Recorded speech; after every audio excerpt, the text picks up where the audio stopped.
Talked on Friday about portal additions. They hadn't really had a bunch of the dominoes fall. I think the first one was Bauer Sharp, right? That was the first one who had committed or signed, and we had followed that up and said I would imagine that there's some more. The two names that we mentioned were Barry Brown and cornerback for Florida, Jakeem. What's his last name? Jackson. I believe. We said those are going to follow. They have. LSU has then rattled off commit after commit after commit after commit. I think they have 7 right now committed. 5 of those 7 are in the top 100 in the transfer portal rankings. In comparison to last year, LSU signed 1 top 100 recruit in the transfer portal, and that was the 100th recruit in C.J. Daniels. So they, as of now, have the number 1 rated transfer portal class in the country. There's obviously going to be more additions. I think Brian Kelly said he wants to sign at least 12 players in the portal, maybe some more. We shall see. There's a lot of guys still kind of entering their name in the portal. Alabama's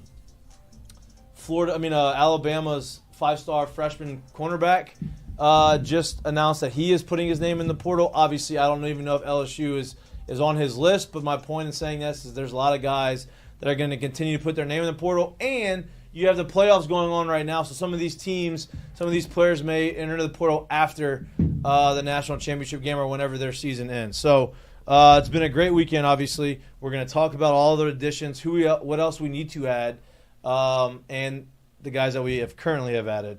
And one, Jay Johnson, not to be outdone. One, Jay Johnson. Listen, he saw all of these things happening. He probably sees, damn, they're posting these emojis and they're getting all these. I got to go. I'm not recruiting hard enough. He goes out there, puts the tiger emoji out a couple hours ago, I think. Maybe a couple minutes ago. 30 minutes. 30 minutes ago. And so that means that there is a commitment that's going to be announced here soon.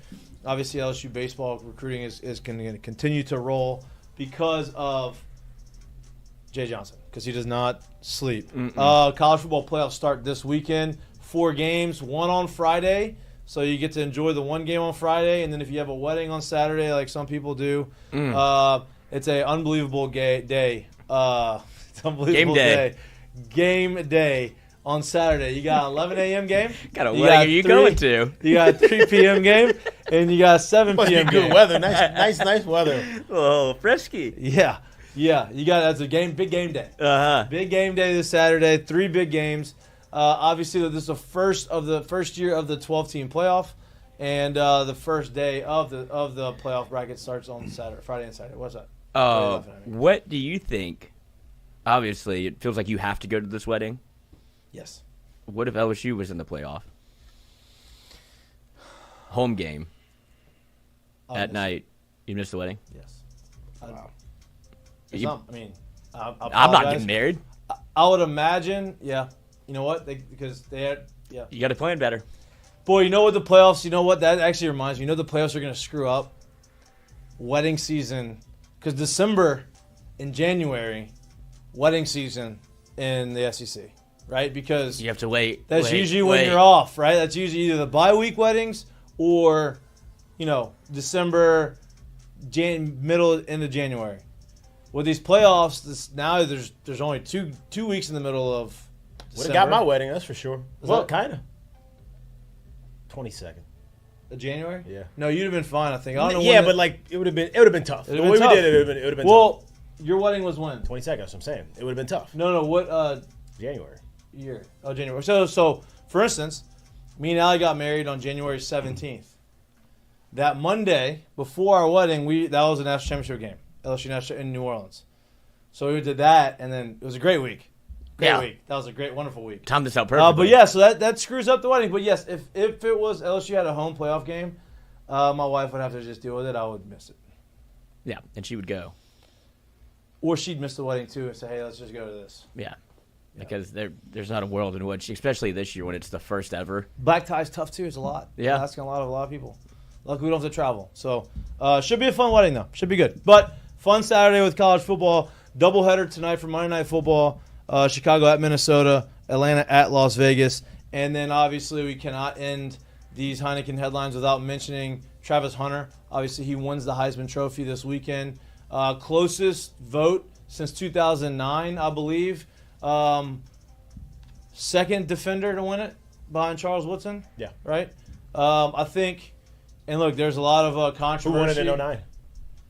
Was it Ingram? Yeah. There's Ingram. Mark Ingram. He beat out who? That's I don't. It was close, obviously. I think it was a quarterback. Was it Tebow? Was it? No. Was it the guy from Ohio State? I Troy don't Smith? remember. Is it Troy Smith? No, that was before. That was it. That was Yeah, like that was 06. That was 06. What was I saying? 2009 Heisman. Well, I was Mark And then- Ingram won it. It was definitely Mark Ingram. I just don't remember. But this was the closest vote since then. When Charles Woodson won it, he was the last defender to win it. He obviously played both ways. I think that was a little bit controversial. Was that the Peyton Manning? Yeah. He won it over Peyton Manning, right? Yeah, and Randy Moss. Yeah. And so that one was, it felt like that one was a little bit more controversial than this one. I know some people said that obviously Genty should have won it.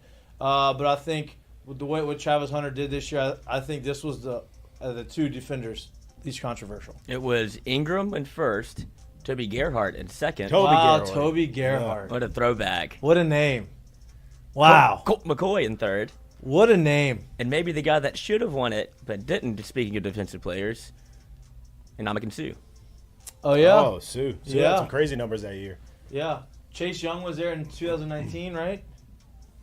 I believe so. Right, with Joe Burrow? Yeah, that was just a formality. I believe. Because could have just invited one person. Yeah, that was the largest. This was one of the closest to 09. That was the largest ever in history. That was almost a kind of wild to see how much consensus. How much of the backlash Travis Hunter got this year too. I'm like, what? People were going crazy about him. People were not happy. There's a lot of people, like a lot of the consensus, a lot of you look on Twitter and anything on X and anything. A lot of people are like, I can't believe he won. This should have been a landslide for Genty, which obviously was a crazy good year. But I'm saying, I mean, for some reason, people forget what kind. And now listen, this isn't really into the Heisman voting, but I think it plays into how people see Travis Hunter.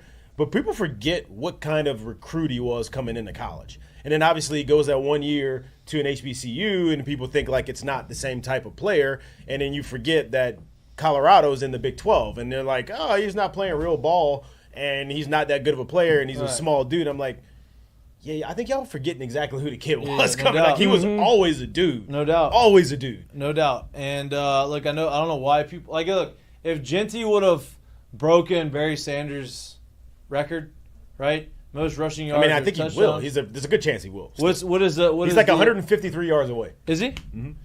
How many touchdowns? I don't know. Yardage wise, I think he will. So then maybe not. But I think Travis Hunter, what he did has never been done before ever. I mean, if we're sitting here talking about a guy that's top 5 in like touchdowns, top 5 in receptions, and he's like top 20 also on the other side of the ball, and people are like, oh, they're talking about snaps. I'm like, I don't think y'all understand.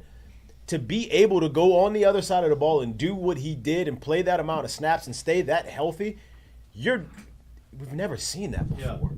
And it's unfortunate for somebody like Genty that it's in the same year, but we've never seen that before. And it's crazy what he actually did this year, and it needs to be celebrated for what it was. No doubt. I think he was a rightful winner. Well, look, there's a lot of guys in these Heisman Trophy ceremonies, right, these years that, hey, had they not been there that year for this particular Heisman Trophy, like, hey, if they had this type of year the year before, they would have won the Heisman. Right. If they had this year, if they stayed and had the year the next year, they won the Heisman. That's what makes winning the Heisman so hard. You have to have a special year that year and be the best player in college football. I think they got it right. Do you agree? Yeah, I can see the argument for Genty just because if you take him off the team, like you start saying 100%. MVP but it's never that Heisman. way. Right.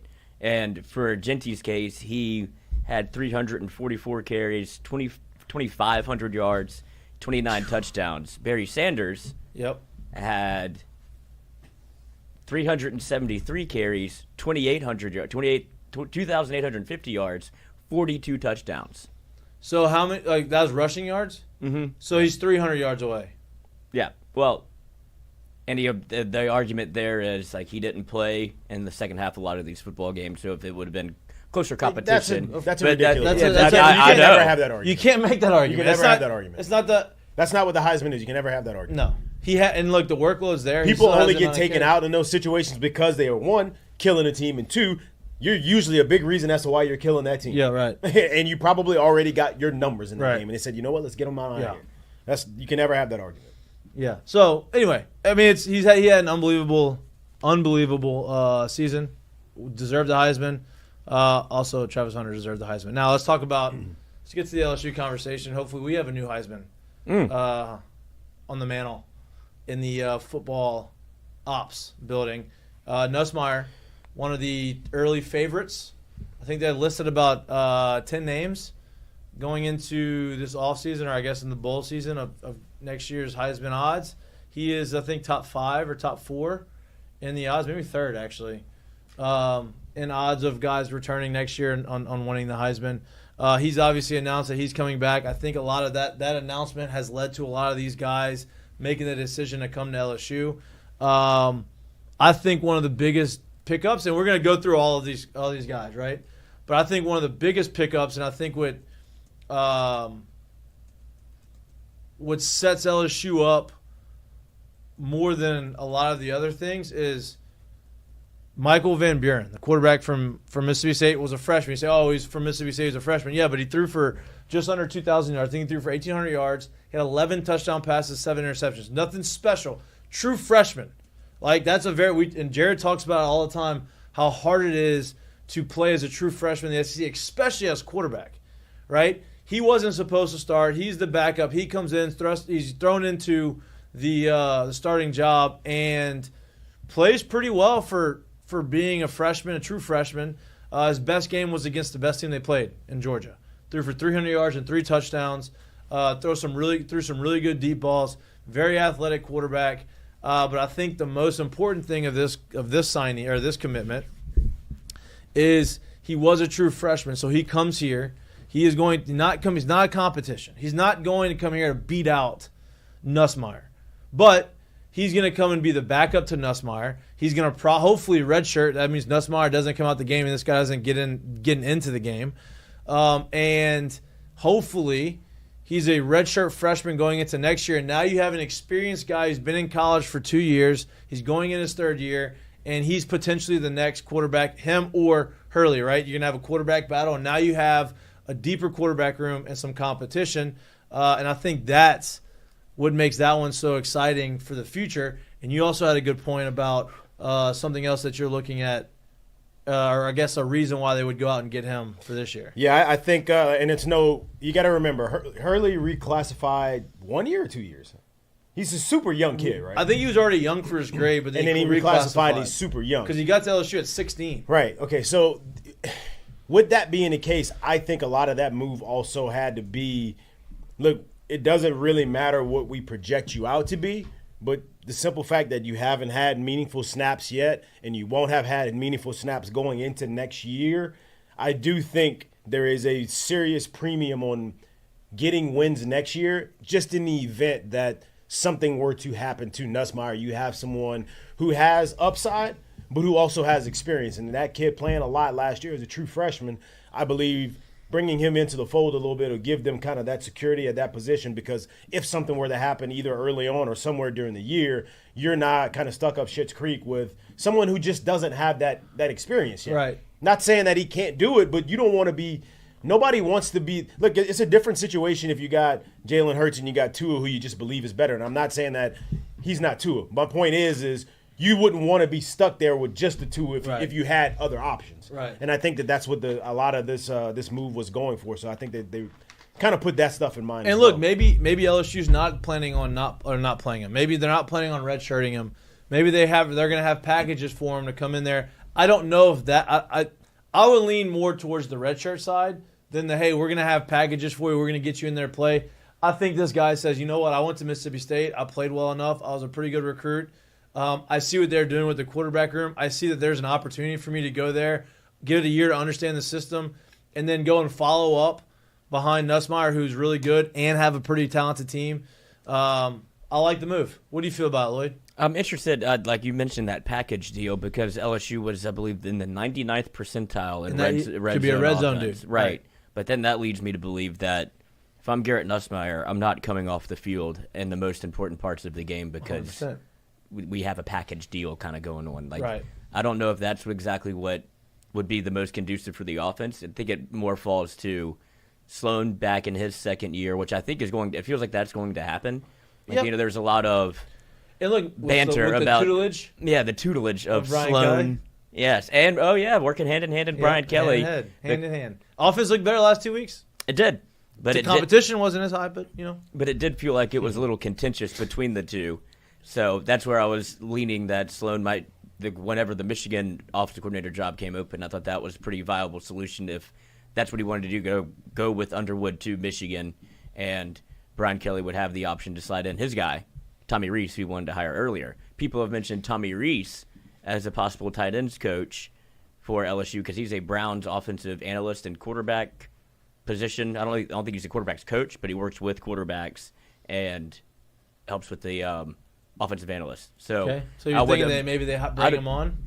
But I say that to say I don't know how much more contentious you want to make the room.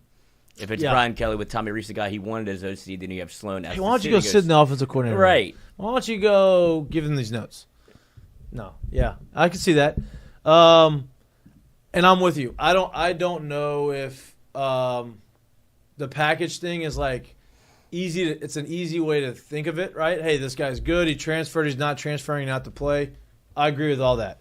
But he's transferring. You have a young guy transferring in. He knows he's got a fifth-year senior coming in there. I think he understands the situation. Absolutely. Understand where he's going to be. Hey, you have a guy who potentially is going to be the first quarterback taken in the draft going into next year, right? So, like, you are good, but this guy's done it. He's been in the trenches He's a starter for 13 games, right? Like, you've been there for 7, and look, good.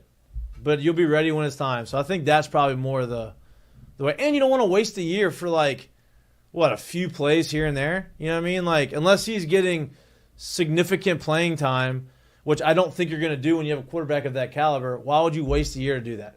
I agree. I think I think he's coming here to be in the system and compete for the job against Colin Hurley. Yeah, after Nuss leaves. Because you've seen a run of quarterbacks that everybody kind of had circled as potential NFL prospects all coming back, whether it be Nussmeier, now Alar.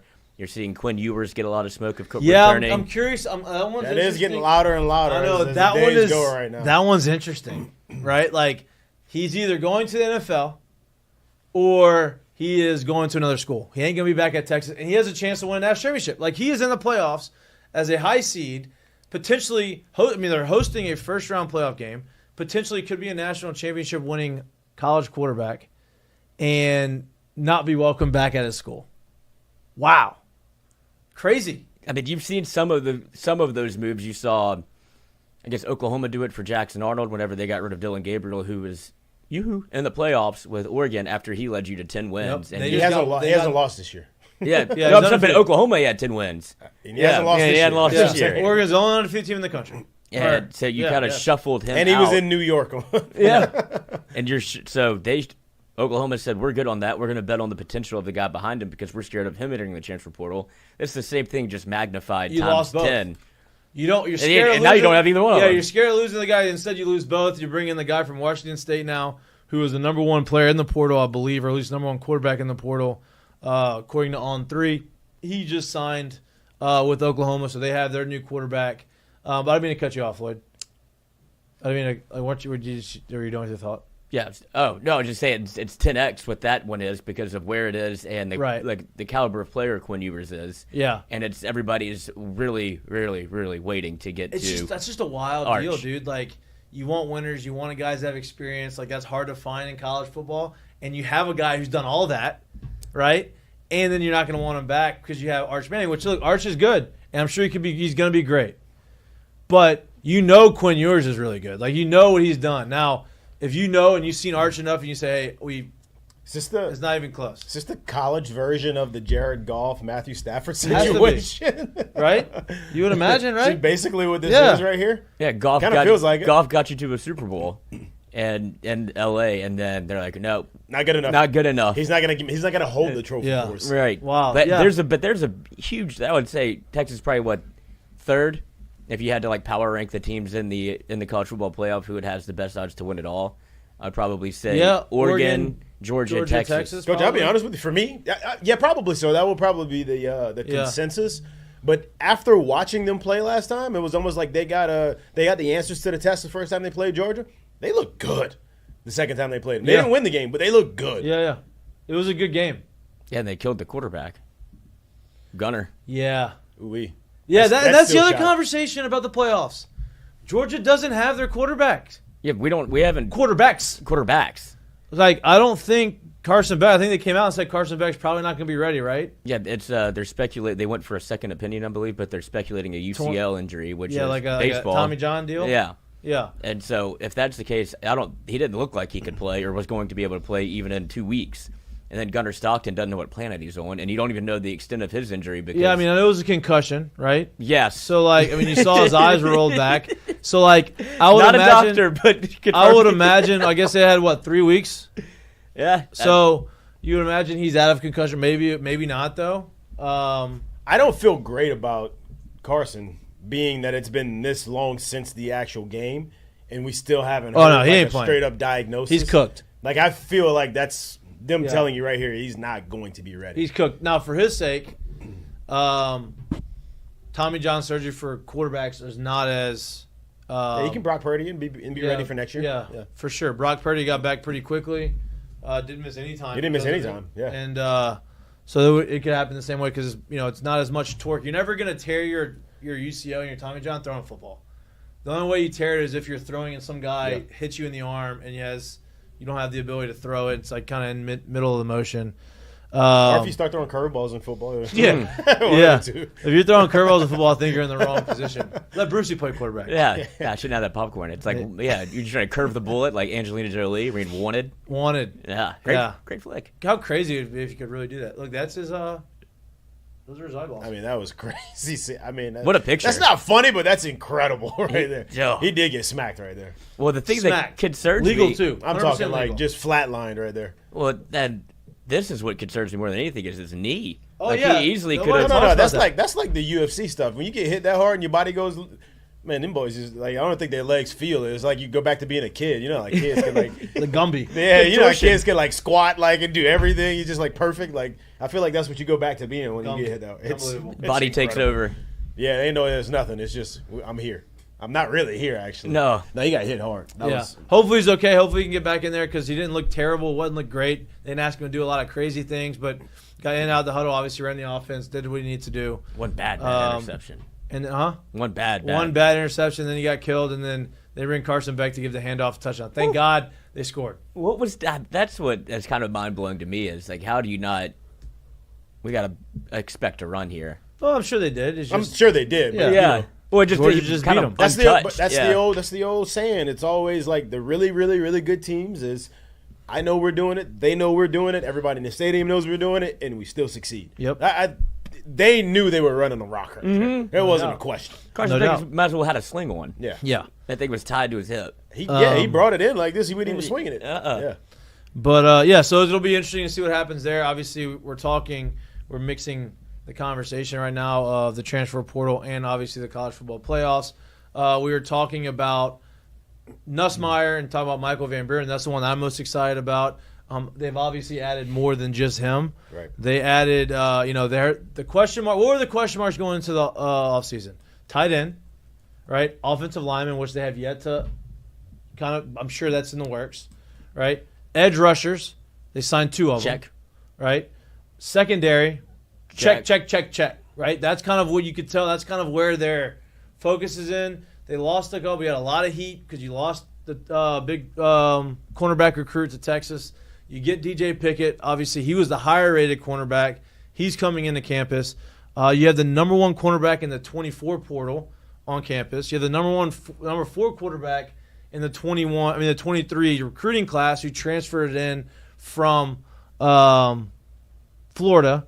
You bring in our guy from Virginia Tech. What's his name? Our guy from Virginia Tech. I'm actually looking right now. You know the name. You said it earlier. I know I did say it earlier, but I was looking at all of the names. Tafik? Oh, he's not Virginia Tech. He's from. Yeah. Oh, that's the one from USF. Yes. That's the one. He's also on a visit. That's another secondary guy. Yes, and then the Virginia Tech cornerback, which I think people are considering to be like a plug-and-play guy, Mansour Delane. Yep, so Mansour, that's right. Mansour on the Boulevard. Yeah. We have Mansour Delane coming in, Jakeem Jackson, and Pickett, and that's why Jared was kind of asking the question. Anding. He got hurt in the state championship in the second play. Is it bad injury? I think it's concussion. Okay. But, so you have now it feels like You have the depth. Jakeem Jackson, Mansour Delane, but you also have Ashton Stamps still on your Right. roster, and you have Pickett joining the coming roster. in, and you have Andon, because he was the number one cornerback in the state of Louisiana, so he's very talented, right?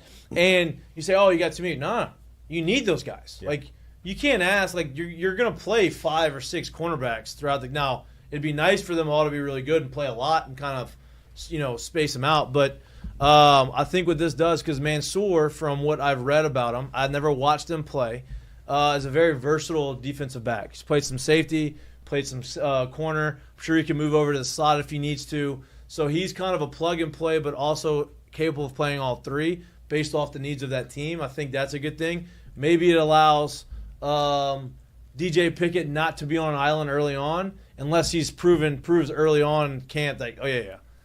You just go there, we're going to leave you alone, and you do what you got to do. But it gives options, it gives depth, it gives talent, and this is probably the most talented the secondary has been in probably, 4 years? Yeah, since Corey Raymond was last year. Yeah, it's a great infusion. They needed a whole bunch of talent. They needed a whole bunch of competition. They needed the things that they have in that room right now, and I think that's one that we should look for to be a big upgrade next year.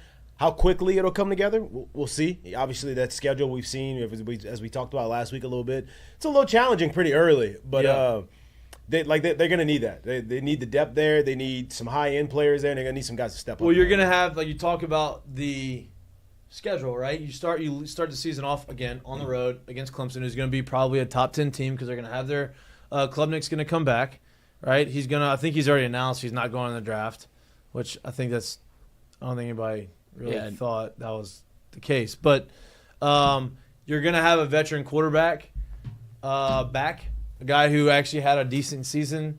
And so now you're going to go there and you're going to get challenged early on. And it's going to be interesting to see what the secondary looks like. It's going to be an early